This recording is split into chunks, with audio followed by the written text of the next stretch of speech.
बिस्मिल्लाहिर्रहमानिर्रहीम, अस्सलाम वालेकुम। मैं हूं रियाजुद्दीन और आप देख रहे हैं Venus sports celebrities with Riyazuddin. जनाब, एशिया कप में जो ट्रॉफ़ी का मसला था वो अभी तक जनाब चल रहा है और भारत ने जनाब खुद ही जानबूझ के ट्रॉफ़ी नहीं ली। अब उन्हें पछतावा भी हो रहा है और तिलमिला भी रहे हैं बहुत ही बुरी तरीके से ना। भारत ने जनाब पहले अपनी गंदी सियासत से एशिया कप को ज़ाहिर गहन लगाया और उसके बाद हैंड शेक जो है तनाज़ा आपने देखा कि वो सर चढ़ कर बोला और दुनिया के बड़े बड़े क्रिकेटर्स ने जो है इस सिलसिले में जनाब उनको बुरा भला भी कहा, अपने तहफ़्फ़ुज़ात का भी एहसास किया। और अब जो है मतलब भारत को समझ आ रही है कि उन्होंने ट्रॉफ़ी ना लेके जो है वो गलती की। और जनाब उनके इंडियन क्रिकेट बोर्ड के जो वाइस प्रेसिडेंट हैं राजीव शुक्ला, वो मुसलसल जनाब एसीसी के जो सदर हैं, एशियन क्रिकेट काउंसिल के सदर और पाकिस्तान क्रिकेट बोर्ड के चेयरमैन मोहसिन नकवी साहब को मुसलसल खतूत लिख रहे हैं कि हमारी ट्रॉफ़ी जो है हमें दी जाए। मोहसिन नकवी का जवाब है कि जनाब आपकी ट्रॉफ़ी रखी है, हाजिर है, 10 नवंबर को एक तकरीब करते हैं, 2 बजे तशरीफ़ लाइए, कोई भी मतलब आपका मतलब रिप्रेजेंटेटिव वहाँ आ जाए और ट्रॉफ़ी जो है ले जाए। तो जनाब ये सिलसिला चल रहा है। और एक बात और है इसमें कि जनाब आईसीसी जो है, जो कि इंडियन क्रिकेट बोर्ड कह रहा है कि जी हम ये केस जो है आईसीसी में ले जाएंगे, तो जनाब आईसीसी जो है वो एसीसी को यानी एशियन क्रिकेट काउंसिल को ट्रॉफ़ी भेजने पर मजबूर नहीं कर सकता। ट्रॉफ़ी तो उनको लेनी पड़ेगी और इंशाल्लाह मोहसिन नकवी साहब से ही लेनी पड़ेगी। और जनाब दूसरी अहम खबर ये है कि भारत में जूनियर हॉकी वर्ल्ड कप हो रहा है और पाकिस्तान हॉकी फेडरेशन ने बाकायदा मतलब जो है पाकिस्तान हॉकी टीम जो है वो दस्तबरदार हो गई है और वो नहीं खेलेगी। ये इवेंट जो है जनाब 28 नवंबर से 10 दिसंबर तक भारत में मुनक़िद हो रहा है और इस वर्ल्ड कप में 24 टीमें शरीक हैं।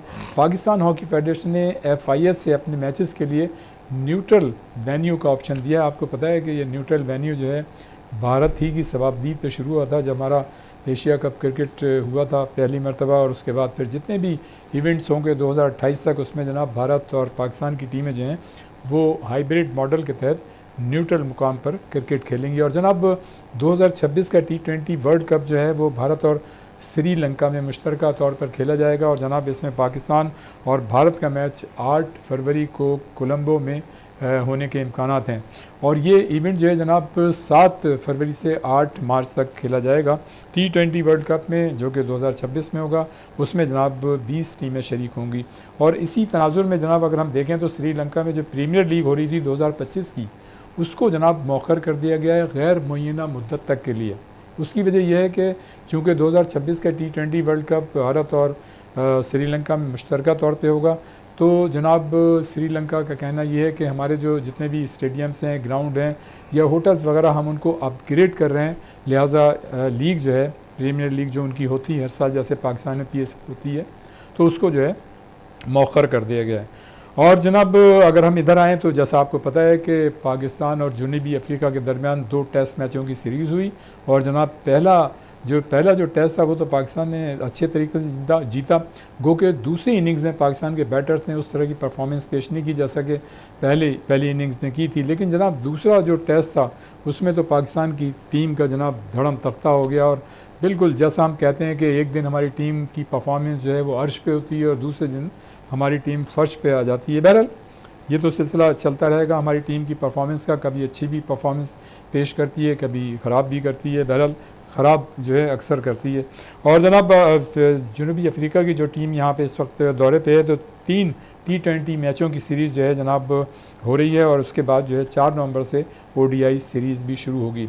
और जनाब ये सारी चीज़ें तो अपनी जगह हैं, लेकिन सबसे अहम बात ये भी जो आजकल चर्चा है कि शाहीन शाह आफरीदी को जनाब रिजवान की जगह ODI क्रिकेट टीम का जो है कप्तान बना दिया गया। आपको याद है पहले बाबर आजम हटे, फिर दूसरे कप्तान आए, फिर बाबर आजम आए, शाहीन आफरीदी, ये सिलसिला चल रहा है और अभी फिर वही सिलसिला चल रहा है। लेकिन जनाब इसके साथ साथ जो है एक बड़ी ज़बरदस्त खबर ये है कि कौमी गेम्स, पाकिस्तान के कौमी गेम्स यानी जिस कौमी गेम्स का पहली मरतबा इफ्तिताह जो है कायद आज़म मोहम्मद अली जिन्ना ने किया था, वो जनाब तसलसल जारी है और 6 दिसंबर से 13 दिसंबर तक कराची में कौमी गेम्स जो है वो शुरू होंगे और उसकी तैयारियां जो हैं भरपूर अंदाज से जारी हैं। और पिछले दिनों नेशनल स्टेडियम कराची में एक तकरीब भी मुनक़िद हुई थी कौमी गेम्स के हवाले से। तो जनाब हम इस पर भी बात करेंगे, क्रिकेट पर भी बात करेंगे और जनाब हमारे दरमियान आज मौजूद हैं, farmer first class cricketer, international athlete हैं,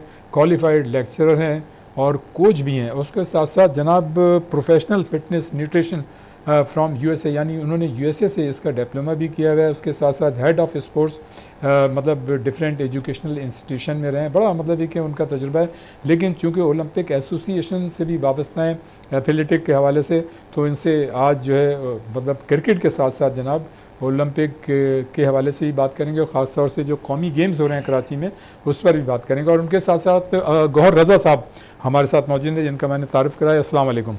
गौर भाई, क्या हाल है, कैसे हैं आप? ठीक ठाक हैं? ठीक है। आपका तारुफ सही कराया, कोई चीज़ रह तो नहीं गई? जिंदाबाद, शुक्रिया, थैंक यू। अच्छा, उनके साथ साथ हमारे साथ मौजूद हैं जनाब फॉर्मर क्रिकेटर हैं, स्पोर्ट्स एनालिस्ट हैं, ख़ासतौर से क्रिकेट एनालिस्ट हैं, वीलॉगर हैं, यूट्यूबर हैं, स्पोर्ट्स पे प्रोग्राम करते हैं। क्रिकेट पर जनाब इनकी बड़ी गहरी नज़र है।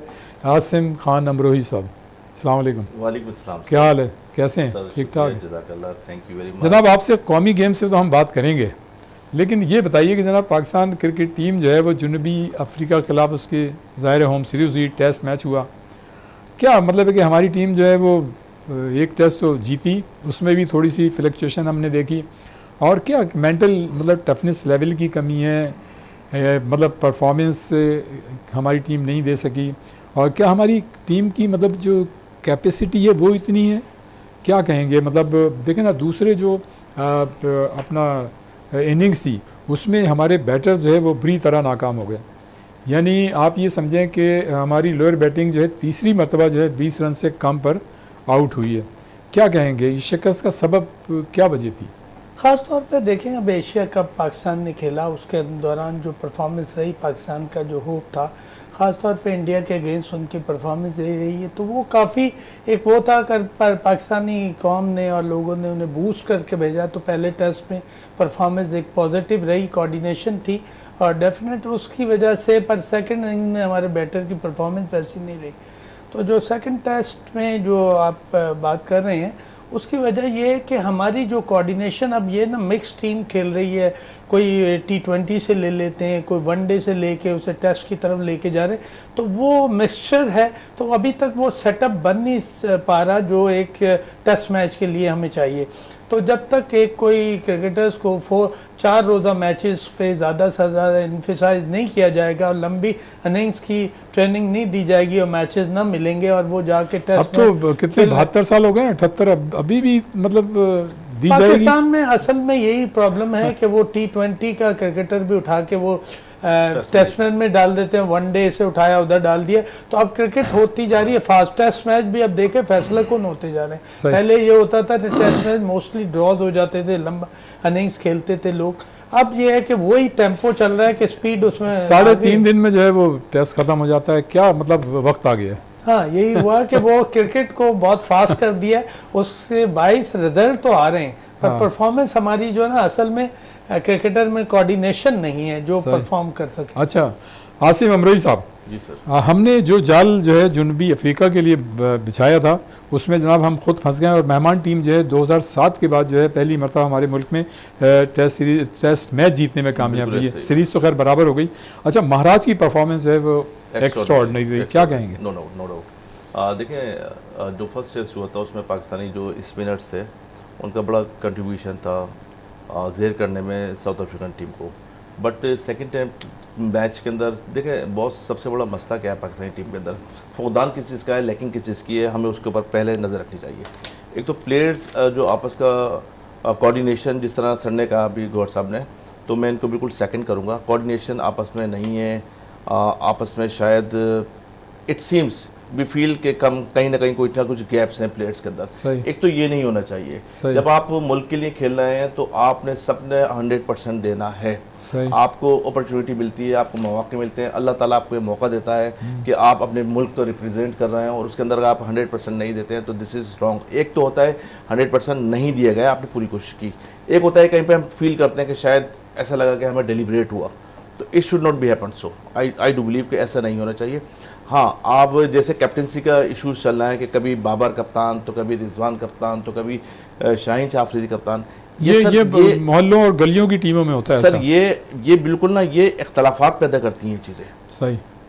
ट्राई टू अंडरस्टैंड कि आपस में जब एक होप मुझे मिल जाए कि ये सीट मुझे मिलने वाली है, वो इतने में रज़ा साहब आ जाते हैं या आप आ जाते हैं, तो वो आपस में थोड़े से मतलब यानी कि इख्तलाफात पैदा होते हैं। आई थिंक कि इस चीज़ को सबसे पहले ओवरकम करना चाहिए, और ये कौन करेगा? ये वोट करेगा सर, ये वोट का काम है, ठीक है। और आपने किसको अपॉर्चुनिटी देनी है, किसको चांस देना है? उन लोगों को देना है जो डोमेस्टिक क्रिकेट में परफॉर्म करते हुए आ रहा है।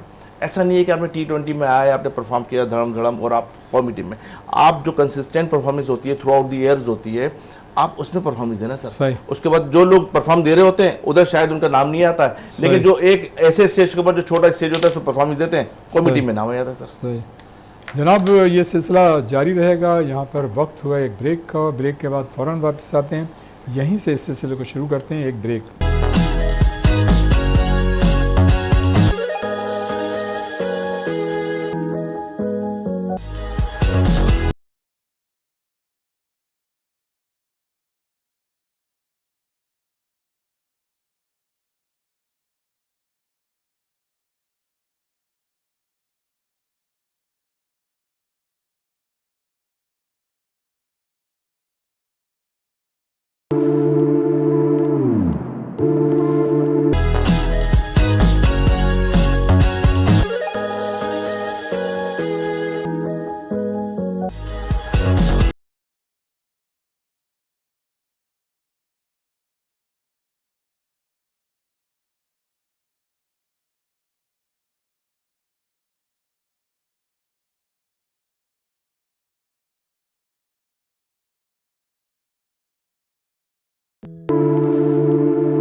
एक मरतबा फिर हम आपको प्रोग्राम में खुश आमदीद कहते हैं। हमारे साथ मौजूद हैं गौहर रज़ा और आसिम खान अमरोही।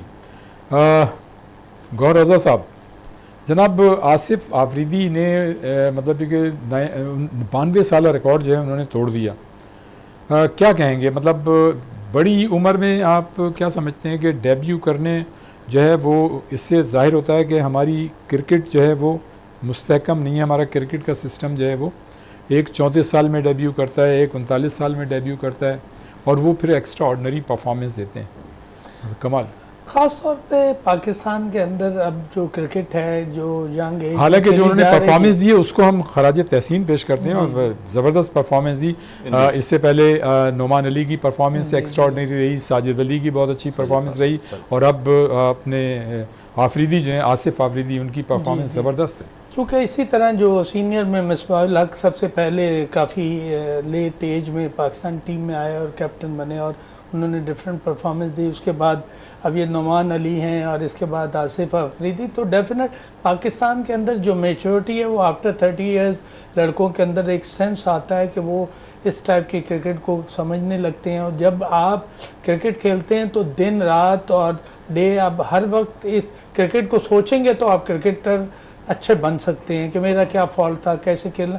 तो ये डेफिनेट हमारी जितनी भी परफॉर्मेंस उसमें मिसबाहुल हक आई या नोमान अली, बहुत मेच्योर स्पिनर है पाकिस्तान का जो इस टाइम परफॉर्म कर रहा है। सीधा आसिफ अफरीदी अब आए हैं, तो इन्होंने परफॉर्म करके ये साबित किया है कि मेच्योरिटी के साथ साथ उनके फिटनेस लेवल भी बरकरार है, जिस वजह से वो परफॉर्म कर लेकिन रहे हैं। इतनी उम्र में उनका आना और एक्स्ट्रा ऑर्डनरी परफॉर्मेंस देना तो क्रिकेट के सिस्टम पे सवालिया निशान है कि आपका क्रिकेट जो है डोमेस्टिक सतह पे वो किस तरह की। असल में वो जब हम डोमेस्टिक क्रिकेट पे नज़र नहीं रखेंगे, हमारे जो सिलेक्टर्स हैं वो इस तरह के मैचेस डोमेस्टिक में हो रहे हैं, कौन परफॉर्म कर रहा है, लोग 100 से ऊपर विकेट ले जाते हैं, जब बैटिंग में रन कर जाए 1400-1500 रन होते हैं, पर उन्हें कंसिडरेशन में नहीं लाते।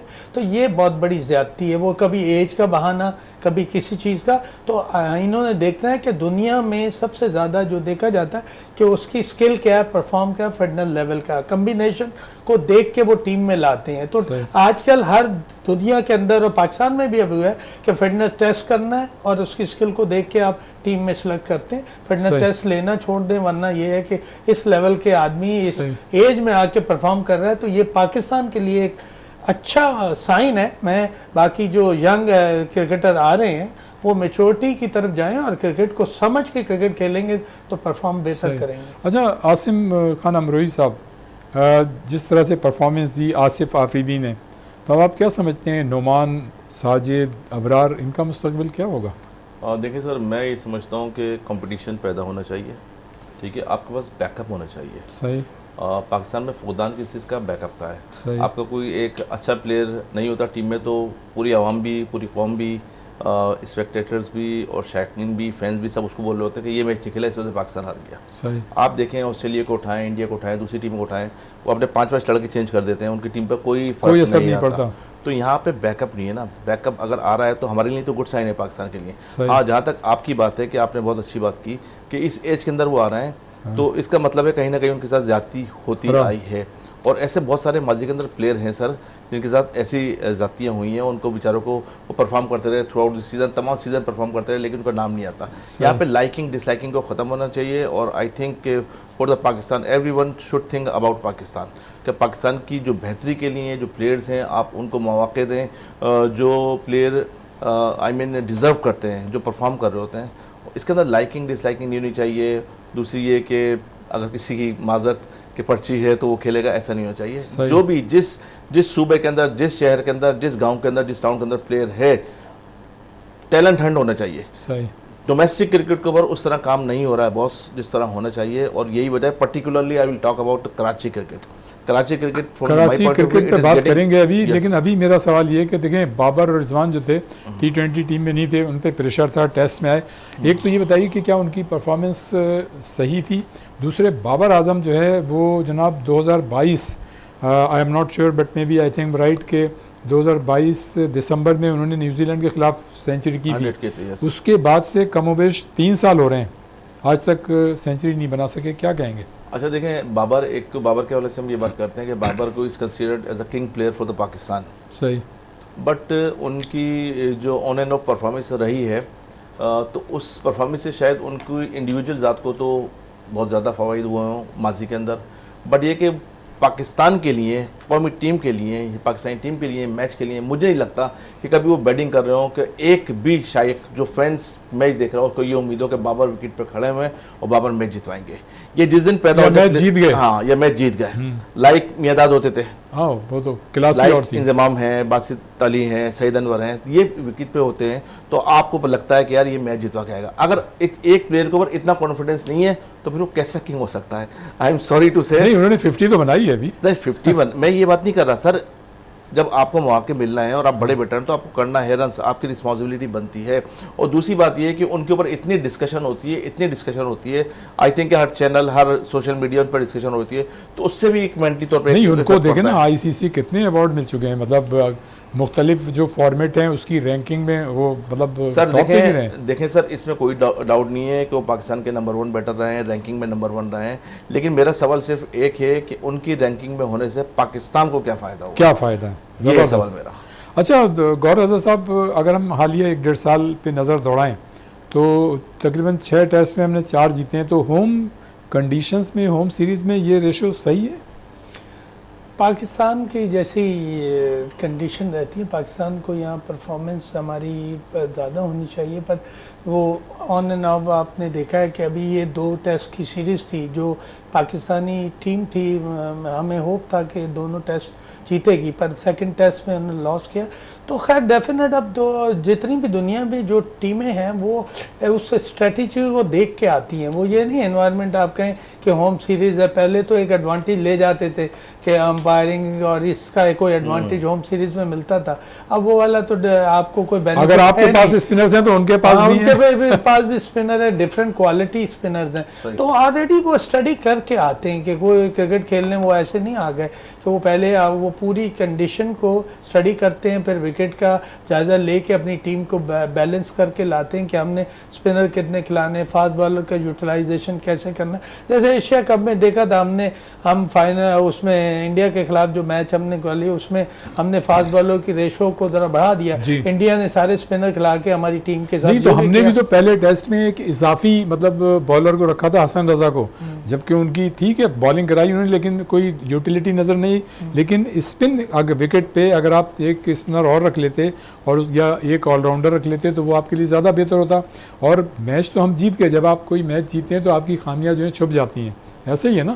तो हम दूसरी इनिंग्स में हमारी परफॉर्मेंस सही नहीं थी जी। हाँ, उसमें यही है कि देखिए इससे बेहतर जब आप T20 या उसमें मोस्टली मीडियम पेसर ऑलराउंडर अब रखते हैं। जब आप टेस्ट मैच की तरफ जाते हैं तो ऑलराउंडर ऐसा देखना है जो स्पिनर आपके क्वालिटी स्पिनर भी हो और बैटिंग में भी हो। तो ये अगर स्ट्रेटेजी रहेगी तो फिर आप एडवांटेज लेंगे पाकिस्तान की जो विकेट्स है। अगर आपके पास ये स्ट्रेटेजी नहीं है कि आपके विकेट का एनवायरनमेंट आपको पता है कि यहाँ बॉल स्पिन हो रही है, ब्रेक हो रही है, तो उस तरह के स्पिनर को लेकर वैसा ऑलराउंडर रख के आपने बैलेंस करना है ना। हम अगर 2-3 स्पिनर खिला रहे हैं, 2 फास्ट बॉलर खिला रहे हैं, तो यहाँ अगर एक ऑलराउंडर स्पिनर के साथ ऑलराउंडर और बैटिंग ऑलराउंडर हो सकता है इसमें, तो वो आपके पास एक रेशो बढ़ जाता है। तो वो जब तक ये जो ऊपर की प्लानर्स हैं हमारे वो, और एक साथ मैं बात करूँगा कि साइकोलॉजिकल जो है ना, हम ज़हनी तौर पे हमें जो ना एक विनिंग टास्क हम नहीं देते। एक टास्क होता है इंसान को कि यार ये टारगेट हमने अचीव करना है, तो हम उसमें भी लैग कर रहे हैं कि साइकोलॉजिकली हमारा कोई ऐसा साथ नहीं होता जो उन्हें बूस्ट करके उन्हें विनिंग टारगेट दे।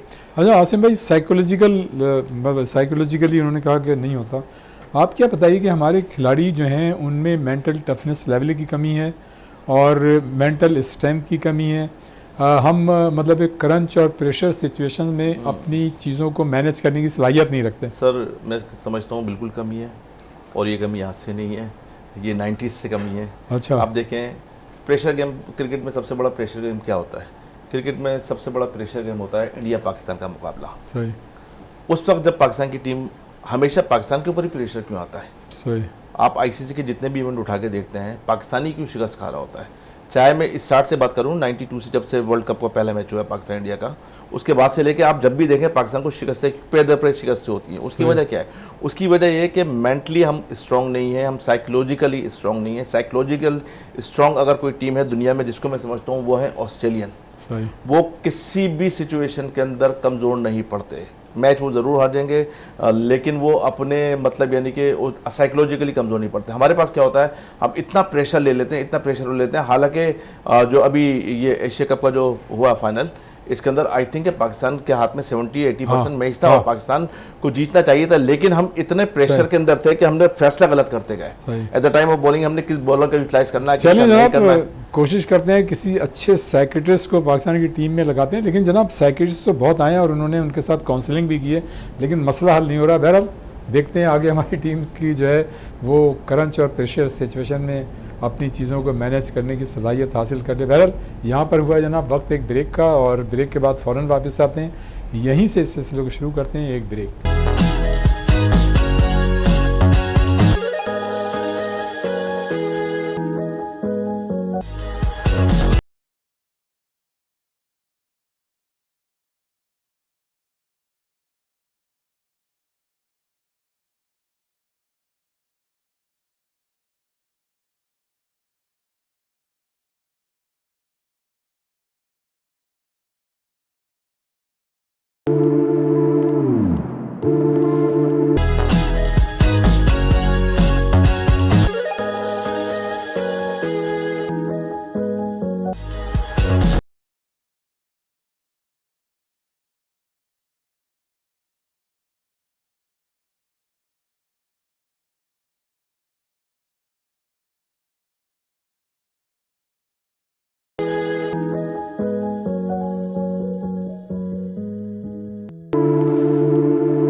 एक मरतबा फिर हम आपको प्रोग्राम में खुश आमदीद कहते हैं। जनाब अभी बात हो रही थी पाकिस्तान क्रिकेट टीम की कि मेंटल टफनेस लेवल सही नहीं है, मेंटल स्ट्रेंथ नहीं है, और जब प्रेशर सिचुएशन आती है या क्रंच सिचुएशन आती है तो हम अपनी चीज़ों को मैनेज करना भूल जाते हैं। लेकिन अगर कंपैरिजन करें तो दुनिया की दूसरी टीमें जो हैं वो हमसे ऐसे हालात में ज़्यादा बेहतर तरीके से खेलने की कोशिश करती हैं और कामयाब भी रहती हैं।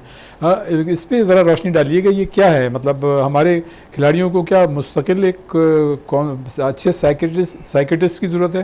काउंसलिंग होती रहनी चाहिए, इंडिविजुअल कैपेसिटी में होना चाहिए, टीम की शक्ल में होनी चाहिए? डेफिनेट। ख़ास तौर पे देखें दुनिया में बहुत सारी, ऑस्ट्रेलिया इस पर बहुत ज़्यादा रिसर्च कर रहा है, अमेरिकन फिटनेस पे रिसर्च करते रहे, या इंग्लैंड में फिटनेस और उस पर रिसर्च होती रही, ऑस्ट्रेलियन इस पे बहुत ज़्यादा काम कर रहे हैं। वो क्या करते हैं कि टीम जो कम्बिनेशन है एक उसे एनहांस करते हैं, और फिर इंडिविजुअल जो है ना, इंडिविजुअल पर्सन को उसके लिए उसे बूस्ट करते हैं, उसकी साइकोलॉजी को स्ट्रेंथन करते हैं कि तुमने परफॉर्म करना है, और उससे उसकी ऐसी उसके अंदर जनरेट करते हैं कि उससे परफॉर्मेंस हासिल करें। तो वो जो हमारे अब यहाँ साइकेट्रिस्ट जो भी हमारे अटैच हैं उसके साथ हैं, उनका किस लेवल पे वो अगर टीम कॉम्बिनेशन के साथ करेंगे तो वो इतना इफेक्टिव नहीं है। इंडिविजुअल अगर बैटिंग करने को जा रहा है तो उसके साथ अगर वो 1-to-1 ट्रेनिंग करे और उसे बूस्ट करता रहे, डे एंड नाइट, रात में मिला मीटिंग करे, यार तुम्हें क्या चीज़ फील हो रही है और कैसे तुम कर रहे हो, उससे इंटरव्यू करे, उसे बूस्ट करे, तो नेक्स्ट डे आप उससे परफॉर्मेंस ले सकते हैं। उसमें 2-4 चीज़ें ख़ास तौर पे हम कहते हैं बात होती है, जब आप कोई ट्रेनिंग बैटिंग है उसमें रिएक्शन की ट्रेनिंग है, उसे पता अगर उन्होंने किसी ने कराई है तो अगर वो बूस्ट होता है उसका रिएक्ट बहुत अच्छा होगा बॉल के ऊपर। इसी तरह जब आप बैलेंस के लिए जाते हैं, कोई बाउंसर आ गया और पहले ही स्केर्ड हो गया, तो उसके लिए अगर साइकेट्रिस्ट उसे बताएगा कि ये भाई बॉलर तुम्हें बॉल करेगा, ये तुम्हें यहाँ बॉल करना है, तो तुमने क्या मूवमेंट करनी है, तो उसके लिए आपको बैलेंस और रिएक्शन टाइम का कॉम्बिनेशन के साथ हुक या पुल मारना है। तो वो जब तक इस टाइप की बात साइकेट्रिस्ट उनके साथ नहीं करेगा तो परफॉर्मेंस हम नहीं दे सकते। सही। अच्छा, अभी बात हो रही थी अमरोज साहब अपने कराची क्रिकेट की। जी सर। ये इख्तलाफात चल रहे हैं, जावेद अहमद खान साहब जो है वो सेक्रेटरी हैं रीजनल क्रिकेट एसोसिएशन कराची के, और उनके खिलाफ एक करारदाद भी आई है। क्या कहेंगे, ये कहाँ मतलब ऊँट जो है बैठेगा? सर देखिए, मैं ये समझता हूँ कि इख्तलाफात अपनी ज़ाती ओहदे के लिए अगर हैं तो वो तो बेहतर नहीं है। हाँ, इख्तलाफात इस बात पे होने चाहिए कि कराची की क्रिकेट तबाह हो रही है, कराची की क्रिकेट संडे बाज़ार की नज़र हो चुकी है, कराची की क्रिकेट पे शादी हॉल बन चुके हैं। कराची की क्रिकेट के ऊपर कहाँ बने शादी हॉल? बहुत सारी ऐसी है कि शादियाँ होती है। हॉल से मुराद मेरा ये है कि रात में शादी हुई, दिन भर उसके ऊपर टेंट लगे रहे। नहीं, वो ऐसे मैदान कौन से हैं? बहुत सारे सर। अच्छा, आप लांडी कोरंगी तशरीफ लाए, आप लियाकताबाद जाएं। नहीं, वो किसके अंडर में? सर वो जिसके भी अंडर में, लेकिन वहाँ पे एक लॉबी होती है, उन्होंने पैसे ले लेते हैं। अच्छा, दूसरी बात नहीं, लेकिन उसका रीजनल क्रिकेट एसोसिएशन कराची से तो कोई ताल्लुक नहीं है ना? रीजनल क्रिकेट एसोसिएशन कराची से कोई ताल्लुक नहीं है, लेकिन जब आप क्लब क्रिकेट की बात कर रहे होते हैं, अगर इनको जो ग्राउंड से उठ के ऊपर आना है ना, जो बेस है, अगर वो बेस ही इतनी स्ट्रॉन्ग नहीं होगी, फिर दूसरी बात यह कि बहुत सारे ग्राउंड जैसे उसके ऊपर आप देखें हमारे प्लेयर जो उनको मौके नहीं मिल रहे होते। अच्छा, आपका कहने का मकसद सिर्फ मेरा ये है कि आपने जो है ना, जिस तरह का पहले कराची से टैलेंट आता था, कौमी टीम को लिए प्रोड्यूस होता था, वो नहीं हो रहा है। उसकी वजह यह है कि क्रिकेट तबाह हो रही है। यही नहीं है, इसमें जो इख्तलाफात भी हैं सर जो लोग ये सर इख्तलाफात, तो मैं ये बोल रहा हूँ कि इख्तलाफात इस पॉइंट के ऊपर होने चाहिए कि भाई क्रिकेट तबाह हो रही है तो फिर तो अच्छा लगे। आप एक दूसरे की लाइकिंग, एक दूसरे की डिसलाइकिंग एक लॉबी के लिए हो रहा है कि मेरी मत पसंद है, 4 लोग मिले हुए, 4 जो है आपके टाउन या रीजन्स के जो लोग हैं वो मिले हुए और वो चाहते हैं कि ये सेक्रेटरी बने, ये सदर बने, तो इस बात के लिए तो इसके तो मायने नहीं रखते मेरी लाइफ में। नहीं, अभी इस वक्त जो क्रिकेट हो रही है कराची में सही हो रही है? सर मेरे हिसाब से तो सही नहीं हो रही है। अच्छा, हाँ, इसके लिए बहुत अच्छा जरूरत है। क्या किस चीज़ को देख के आपने कहा कि नहीं हो रही? सर देखें, सबसे बड़ी बात यह है कि आपने कराची में जो क्रिकेट के लिए आपने एक दरवाजे खोल दिए टैप बॉल क्रिकेट के लिए। सही, 6 ओवर की क्रिकेट हो रही है, पैसा उसको वही मिल रहा है, प्लेयर का मूवमेंट कहाँ हो रही है, वहाँ गुजरा है प्लेयर। आप समझ रहे हैं, वो बोलेगा पूरे दिन। उसमें कोई एसोसिएशन तो इन्वॉल्व नहीं है ना? सर मैं एसोसिएशन की बात नहीं कर रहा, मेरी अर्थ सुनिएगा। मैं ये कहना चाह रहा हूँ कि एसोसिएशन तो आती है बहुत बाद में। आप पहले जो है ना, बिल्कुल ग्राउंड लेवल से जब प्लेयर बनता है, वो कहाँ से बनता है, बिल्कुल नीचे से बनता है ना। आप उसको मौके नहीं मिल रहा है और आपके जो है वेटरन्स प्लेयर। ये बताइए, कायद-ए-आज़म ट्रॉफी में कराची की ब्लूज की टीम जो है फाटा से, वो उन्होंने बनाए थे जनाब 295 रन, और आपकी टीम जो 111 रन पे आउट हो गई, और वो तो बड़ी नौमलूद टीम है। हाँ बिल्कुल ऐसा ही है बॉस। इसके अंदर शायद मैं समझता हूँ, मेरी अपनी ज़ाती राय, आई माइट बी रॉन्ग। देखें, मैं जब से क्रिकेट के अंदर इन्वॉल्व हुआ हूँ तो मैंने देखा कि कराची एक हब हुआ करता था बैटर्स का। आपको बैटर्स प्रोड्यूस करके देता था। सीमेंट विकेट के ऊपर लड़के खेलते थे और यूज टू होते थे तेज़ बॉलर्स को खेलने के लिए।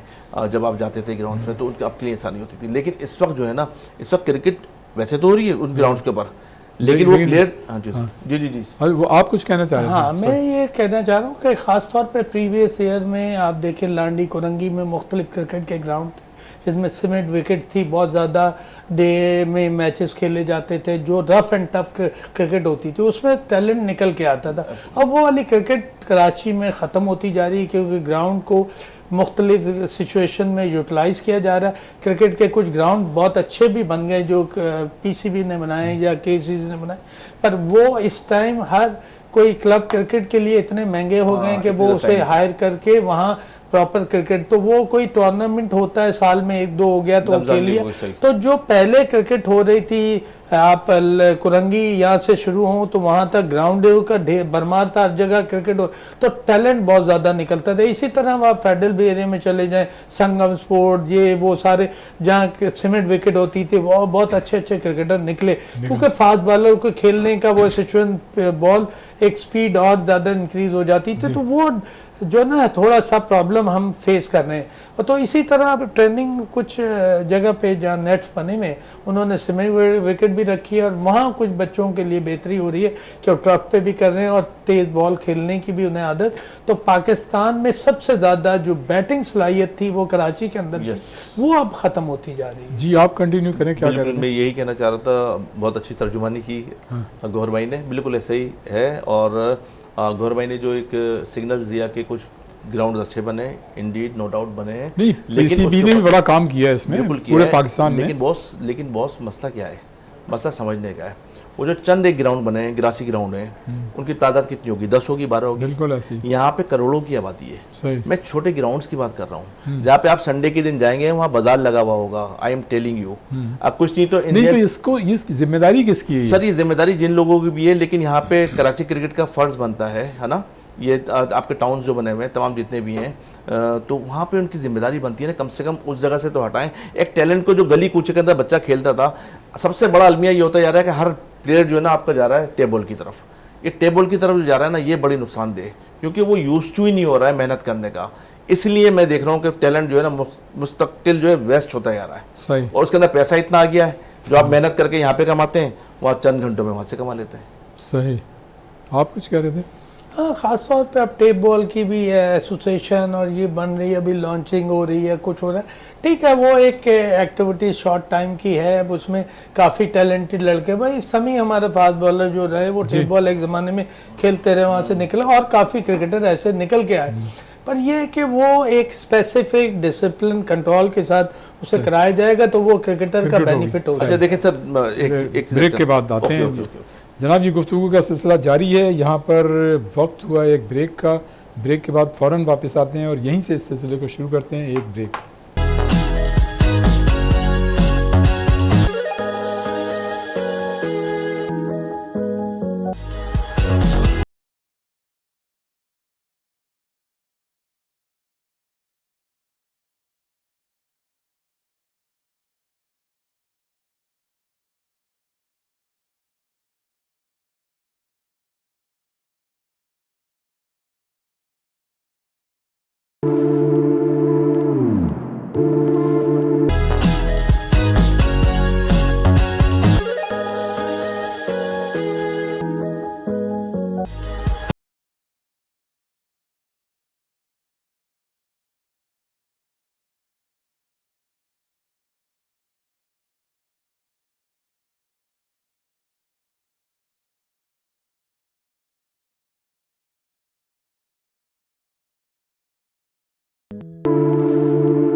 एक मरतबा फिर हम आपको प्रोग्राम में खुश आमदीद कहते हैं। हमारे साथ मौजूद हैं गौहर रज़ा साहब और आसिम ख़ान अमरोही साहब।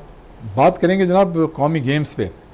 पाकिस्तान ज़ाहिर है कराची में कौमी गेम्स जो है वो शुरू हुआ चाहते हैं 6 दिसंबर से, और जनाब 13 दिसंबर तक यहाँ कौमी गेम्स होंगे। और कौमी गेम्स की एक अपनी एक तारीख़ है, और ज़ाहिर है मतलब है कि नौजवान जो हैं उन्हें बड़े मौक़े मिलते हैं अपनी परफॉर्मेंस पेश करने के। क्या कहेंगे जो अब इस वक्त कराची में जो कौमी गेम्स शुरू हुआ चाहते हैं उसकी तैयारियाँ जो हैं किस मराहिल में हैं?